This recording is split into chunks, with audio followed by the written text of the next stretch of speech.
The Los Angeles Chargers are about to make one of the boldest decisions in the NFL for 2025, putting their offensive identity in the hands of two rookies who haven't even made their debut in the league yet. With the arrival of Jim Harbaugh and an offensive philosophy focused on physical play and dominance on the ground, the team decided to rebuild its offensive base from scratch. And according to ESPN analysts, this bet could transform the Chargers into an offensive powerhouse, or plunge them into another year of frustration. During the NFL Daily podcast, Ben Solak gave details of what's behind this approach. In 2024, the Chargers were forced to abandon their original plan of a physical attack with play action because the interior offensive line and running back group simply couldn't sustain the scheme. The result was an offense without identity, inconsistent, and lacking creativity. But that story could change. The arrival of the imposing left tackle Mekhi Becton, combined with the first-round pick Omarion Hampton, an explosive and aggressive running back, shows that Harbaugh wants to recapture the essence of grassroots football, dominating the running game, controlling the clock, and building play-action plays with depth. For Justin Herbert, this means having more time, more protection, and more freedom to explore the field with long and creative passes. If Trey Harris becomes the physical wide receiver the Chargers expect and Ladd McConkey handles the quick game underneath, the offense can become a real offensive engine, said Solak. This creates a scenario in which Herbert is no longer pressured to carry everything by himself and starts to operate in a more intelligent and efficient system. But like any good bet, there are huge risks. Putting the weight of the team's identity on the shoulders of Hampton and Harris, two rookies, is risky. Hampton brings strength, good reads, and a natural instinct for finding space. He is the typical running back who fits Harbaugh's mentality. Harris, despite still being an unknown quantity in the NFL, is impressive with his physicality and ability to win contested routes. The question is, will they be able to deliver early on? Because if they can't, Harbaugh will have to improvise and rebuild his philosophy once again. And that, in an increasingly balanced AFC West, could cost him dearly. The Chargers are betting big, and the time to fit this new offense is short. The pressure will be on every snap. And while all eyes are on these two promising rookies, there is a name little talked about behind the scenes who has been stealing the show in spring training and could surprise everyone.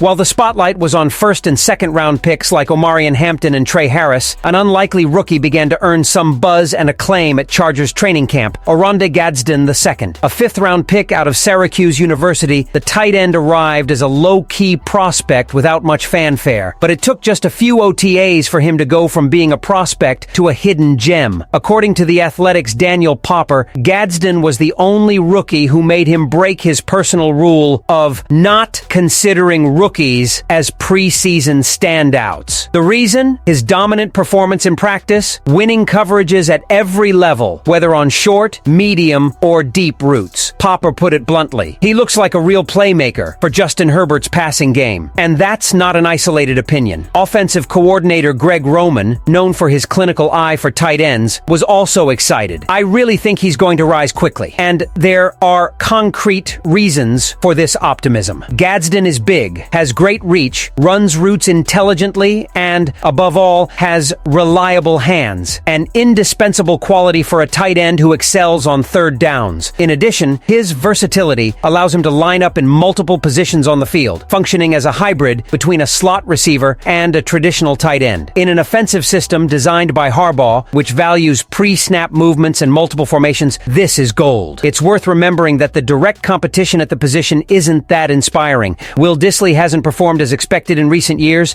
and Tyler Conklin arrived as a safe option, but far from being a constant threat. Gadsden, on the other hand, brings untapped potential that could quickly put him ahead of the competition, especially if he continues to win matchups against linebackers and safeties with the same ease as in OTAs. Additionally, Herbert is a quarterback who loves working with dynamic tight ends, especially in the short and medium areas of the field. Having a player like Gadsden who can find space and act as an outlet can be crucial in critical situations, especially when wide receivers are being guarded. And if this connection solidifies during training camp, it won't be surprising to see him as a starter in the first few weeks of the season. Of course, it's still early days. Full contact practices and preseason games will be the real tests. But so far, Gadsden is beating the competition, and the most attentive eyes are already treating him as the Chargers' big revelation for 2025. And if the offense is gaining strength with these young and unexpected pieces, the coaching staff is also looking looking to strengthen the other side of the ball. An unexpected opportunity in the market could bolster the pass rush and add more depth to Jesse Minter's defense. Get ready, because the next name on the list could be the perfect fit for the Chargers' defensive rotation.